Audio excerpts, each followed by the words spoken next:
Norma baru dalam dunia otomotif, yaitu berseliwerannya lebih banyak mobil-mobil listrik di jalanan dibandingkan mobil yang berbasis bahan baku atau bahan bakar konvensional seperti fossil fuel yang kita kenal seperti ini. Negara-negara Skandinavia sudah memulainya. Ini sekaligus menunjukkan bahwa pangsa pasar yang terbuka untuk mobil-mobil listrik semakin lebar sehingga para pebisnis mulai melirik sejauh mana mobil listrik bisa berkembang. Kita akan bahas karena menariknya adalah Apple yang selama ini identik dengan gadget, barang-barang elektronik, MacBook, sampai ke iPhone, sekarang juga ingin merambah ke mobil listrik. Dan sebenarnya keinginan Apple untuk merambah ke mobil listrik ini juga sudah lama, bahkan di 2014 sudah banyak timbul inisiasi di sana. Permasalahannya adalah sekarang Apple harus menggandeng siapa atau Apple digandeng siapa agar impian dunia memiliki iCar bisa terwujud. Kita bahas bersama. Apple Car siap usik dominasi Tesla. Ada kata-kata usik dan ada kata-kata dominasi Tesla.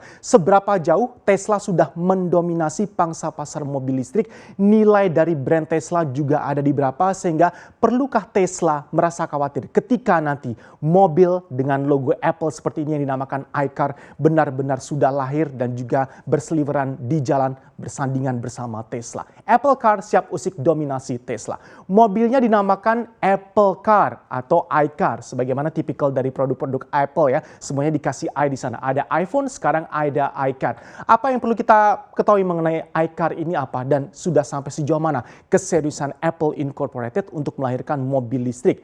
Ini hal yang menarik, update berita yang kami peroleh terakhir adalah sampai sejauh ini masih menggantung kalau kita bicarakan 3 merek ini. Hyundai, Kia, dan Apple Incorporated.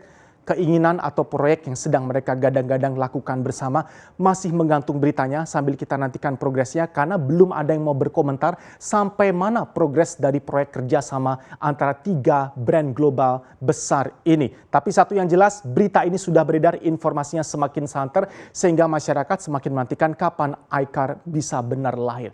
Untuk berita yang terakhir, Apple Incorporated dikabarkan memang tengah serius konsisten dengan Hyundai dan Kia menggarap proyek kerjasama dengan kesepakatan kemitraan yang sudah ditandatangani dan akan dimulai di Maret 2021.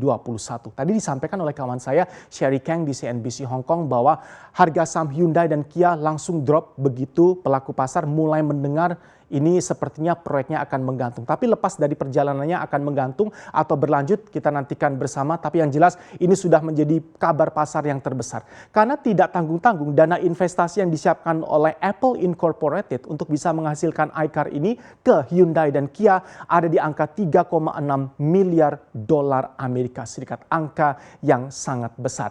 Next. Apple Car, iCar, ini background berikutnya yang perlu kita ketahui. Rencana produksinya nanti dimulai di 2024. Dan antara Hyundai dan Kia, kita tahu Hyundai ini adalah pemegang saham pengendali terbesar dari Kia Motors. Antara Hyundai dan Kia, rencana produksi 2024 dianggap lebih kondusif kalau bisa dihasilkan di pabrik Kia Motors yang ada di Georgia, Amerika Serikat. Target produksinya untuk tahun 2024, iCar bisa lahir sebanyak 100.000 unit untuk 2024. Dan berikutnya rencana besar dari Apple, Hyundai, dan Kia ini mereka bisa menargetkan kapasitas penuh tahunan pabrik nanti angkanya di 400.000 unit. Tapi diawali dengan 100.000 unit di 2024. Nanti juga akan kita bahas angka 100.000 unit di 2024 ini seberapa realistis dan waktu itu di 2024 akan seberapa besar pangsa pasar untuk mobil listrik dan mobilisasi mobil listrik. Ini ya background dari rencana proyek besar iCar Apple Car.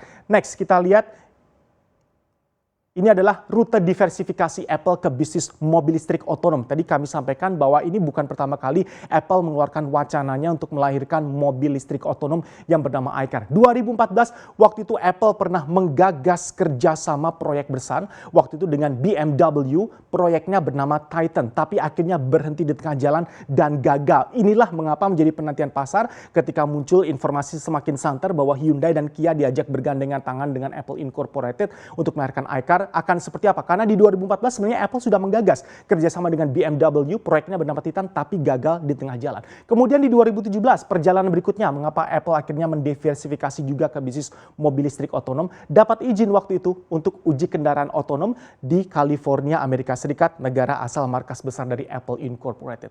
Kemudian di 2017 juga Apple meluncurkan Apple CarPlay. Kalau ini sudah semakin familiar, jadi mobilnya tidak harus iCar, tetapi bisa mobil yang bekerja sama dengan Apple menginstal aplikasi bernama Apple CarPlay ini. Ini sudah bermitra, Apple bermitra dengan jutaan kendaraan termasuk crossover Lexus, di mana dalam mobil itu sudah diinstal, di setup ada aplikasi yang berbasis Apple CarPlay.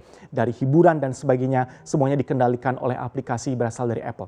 2018, Apple tidak kehabisan akal ini. Apple membujuk bahkan mantan karyawan Apple yang sudah bekerja di Tesla dan menduduki jabatan tertinggi untuk kembali lagi ke Apple dan menggunakan ekspertis mereka agar bisa bersama-sama segera menelurkan mobil listrik otonom, tetapi dengan brand atau bendera Apple. Apple juga membujuk para mantan karyawan Tesla yang akhirnya bergabung di Apple untuk bersama-sama mengerjakan prototipe dan juga spesimen-spesimen seperti apa fitur mobil listrik otonom khas yang bisa dimiliki oleh Apple. Jadi perjalanannya sudah panjang sebenarnya. Kalau kita melihat dari sisi rute diversifikasi Apple yang akhirnya memutuskan masuk ke pangsa pasar mobil listrik otonom juga.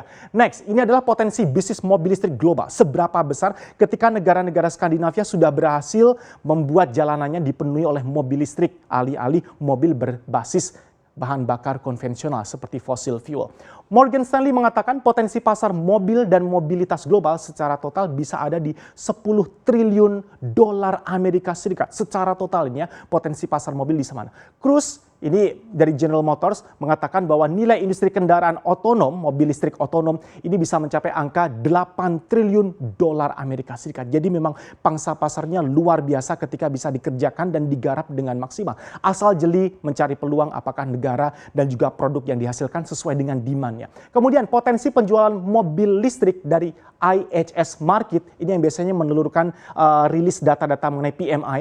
Potensi penjualan mobil listrik nanti di 2024, karena tadi Apple kan rencananya akan melahirkan mobil listrik otonom mereka di tahun 2024. Ini potensinya nanti di tahun yang akan datang itu bisa mencapai 9,4 juta unit mobil listrik otonom sendiri dari total 92,3 juta unit mobil secara umum di tingkat global. Atau mobil listrik otonom ini bisa memakan porsi 10,2% dijual di pasar global nanti di 2024. Jadi datanya dari General Motors, Morgan Stanley dan juga IHS Markit menunjukkan ini potensi bisnis mobil listrik global. Rupanya Tesla juga akan semakin melanggengkan singgasana dan jalannya sebagai produsen mobil listrik terbesar karena pangsa pasarnya juga akan terus bertambah. Next, kita lihat. Ini adalah mobil listrik terlaris dunia 2020. Ini menjawab pertanyaan kita semua. Perlukah Tesla khawatir ketika nanti akan ada iCar yang juga lahir dan turun ke jalanan? Kita lihat terlebih dahulu. Hegemoni dari Tesla ini seberapa besar dan dominasinya seberapa tinggi. Ini adalah jenis-jenis mobil listrik terlaris dunia untuk sepanjang 2020. Sumbernya langsung dari Morgan Stanley, IHS Markit, dan juga beberapa blog untuk memberikan riset hasil terakhir dari mobil listrik ternama atau tersohor. Yang pertama, Tesla Model 3. Ini terjual dalam jumlah 365.240 unit kendaraan sendiri, menempatkan Tesla Model 3 sebagai mobil terlaris nomor 1. Nah, ini menarik juga karena ternyata China juga mulai menunjukkan taringnya bahwa mereka bisa sukses untuk pangsa pasar mobil listrik karena mobil listrik juga mulai menjadi norma baru di negara Tiongkok tersebut. Hongguang Mini, ini mobil listrik keluaran China, ternyata ada di posisi runner up. Anda bayangkan, jadi inilah mengapa Amerika Serikat mulai sedikit berpikir bahwa China ini apapun yang dilakukan oleh Amerika Serikat akan diikuti, termasuk di pangsa pasar mobil listrik. Hongguang Mini ini di 109.255 unit terjual sudah di sepanjang tahun 2020, sehingga menempatkan China sebagai penelur mobil listrik kedua, runner up sesudah Tesla. Yang ketiga adalah Renault Zoe, ini di 100.431 unit. Posisi keempat Tesla lagi, tapi kali ini Tesla Model Y. Untuk Tesla Model Y dijual di 79.734 unit. Kemudian Hyundai Kona, untuk Hyundai ini di 65.075 unit. Kemudian terakhir ternyata Volkswagen juga ikut bermain di pangsa pasar mobil listrik dengan Volkswagen VW ID3 di 56.937 unit. Jadi memang hegemoni dominasi Tesla belum bisa tergeser karena posisi pertama dan juga posisi keempat masih diduduki oleh end product dengan brand Tesla, yaitu Tesla Model 3 dan juga Tesla Model Y. Next, kita lihat ini kekuatan mobil listrik milik Tesla 2020. Seberapa jauh Tesla perlu khawatir dengan Apple yang akan menelurkan atau berpotensi melahirkan iCar. Akan tergeser seberapa jauh kekuatan dimiliki oleh Tesla. Ini adalah kekuatan mobil listrik otonom milik Tesla di 2020. Sumbernya langsung dari EV Sales Blogspot. Ini pengiriman sepanjang 2020 untuk Tesla Model 3 yang menduduki mobil tersohor, mobil terlaris listrik sedunia tadi ada di 442.511 unit terjual di sepanjang 2020 untuk pengiriman jenis ini. Kemudian pengiriman Tesla Model Y dan Model X di total jumlahnya ada 57.039 unit. Ini menunjukkan bahwa demand akan mobil listrik memang semakin bertumbuh dan semakin banyak negara-negara baru dengan infrastruktur pendukung sehingga akhirnya Tesla bisa menjual ke lebih banyak pasar lagi. Penjualan kalau kita total di sepanjang 2020 ada di angka 499.550 unit. Tipis saja dari target yang sudah ditetapkan. Ingat bahkan di masa pandemi 2020 Tesla bisa menjual 449.550 unit dari target 500.000 unit tepat. Jadi tercapai sedikit saja akan target yang mereka sudah tetapkan bersama. Ini menunjukkan betapa kuatnya Tesla. Next, ini adalah posisi dari Apple Incorporated. 5 besar merek dengan valuasi tertinggi sedunia 2020. Ini adalah brand-brand yang kalau kita masukkan ke dalam kapitalisasi atau nilai uang dihargai brand paling mahal. Kalau kita berbicara mengenai jumlah pengguna, Apple khususnya untuk telepon ya, iPhone kita bandingkan dengan Samsung dan juga merek-merek bahkan dari keluaran China memang mungkin kalah dari jumlah pengguna. Tetapi kalau dari kita berbicara mengenai logo Apple seperti ini, ternyata Apple masih ditempatkan sebagai brand dengan harga tertinggi atau termahal sedunia di 2020. Datanya dari Interbrand di sepanjang 2020. Ini dalam dolar Amerika Serikat. Berapa sih harga dari brand Apple ini? Ternyata menempati ranking pertama di 323 miliar dolar Amerika Serikat. Disusul Amazon kali ini sebagai runner up di tahun 2020 200,7 miliar dolar Amerika. Microsoft ada di 166 miliar.